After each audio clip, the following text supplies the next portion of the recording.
அவையோர் அனைவருக்கும் வணக்கம். என் பெயர் சித்தார்த். நான் வந்து 6ஆம் வகுப்பு படிக்கின்றேன். நான் உங்கள் முன் சுதந்திர தினத்தை பற்றி பேசப் போகிறேன். பூட்டிய இரும்பு கூட்டின் கதவுகள் திறக்கப்பட்டன. ஆங்கிலேயர்களிடம் அடிமைப்பட்டு கிடந்த நம் இந்திய தாய்நாடு 1947ஆம் ஆண்டு ஆகஸ்ட் 15ஆம் நாள் சுதந்திரம் அடைந்தது. இந்த ஆண்டு 80ஆம் ஆண்டு சுதந்திர தின நாளாகும். அந்நியரின் ஆதிக்கத்திலிருந்து அறவழியில் போராடி சுதந்திரத்தை பெற்றுக் கொடுத்த தியாகிகளுக்கு நன்றி கூறும் நாள் சுதந்திர நாள். சுதந்திர போராட்ட வீரர்கள் மகாத்மா காந்தி, நேரு, சுபாஷ் சந்திர போஸ், டாக்டர் அம்பேத்கர் இவர்களை போன்ற தியாகிகளை சுதந்திர தினம் நினைவுபடுத்துகிறது. சுதந்திர இந்தியாவின் முதல் பிரதமர் ஜவஹர்லால் நேரு ஆவார்.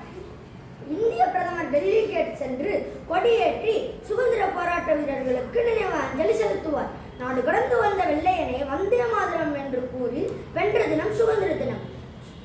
ஜாதி மதம் என பல வேறுபாடுகள் இருந்தாலும் நாம் அனைவரும் இந்தியர்கள் என்பதில் நாம் ஒவ்வொருவரும் பெருமைப்பட வேண்டும். ஒன்றுபட்டால் உண்டு வாழ்வு என்ற பாரதியாரின் வாக்கிற்கேற்ப நாம் அனைவரும் ஒற்றுமையுடன் உழைத்து நமது நாட்டை வல்லரசாக்க உறுதியேற்று வேற்றுமையில் ஒற்றுமை நமது நாட்டின் மிகப்பெரிய பலம்.